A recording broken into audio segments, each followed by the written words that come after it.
તો અહીં કાઉન્સમાં 3ની 0 ઘાત પ્લસ 4ની -1 ઘાત ગુણ્યા 2નો વર્ગ આપેલો છે।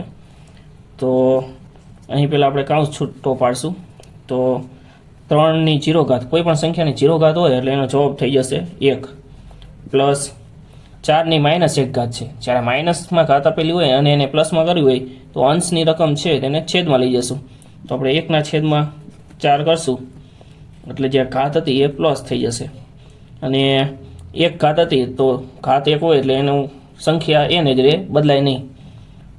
પછી એનો કાઉન્સ પૂરો ગુણ્યા 2નો વર્ગ, તો 2નો વર્ગ થશે 4। તો અહીં હવે આનું આપણું સાદું રૂપ આપશું।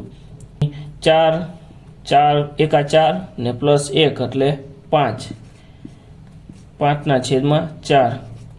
તો 5/4 એવી રીતે આવશે કે 4 એકા 4 અને પ્લસ 1 એટલે 5, અહીં 5 થઈ જશે અને નીચે 4 હતા એમનામ, તો 5/4 ગુણ્યા આ જે 4 હતા એ આપણે એમનામ લખી નાખશું। તો અહીં 4 4 ઉડી જશે અને જવાબ આવશે 5।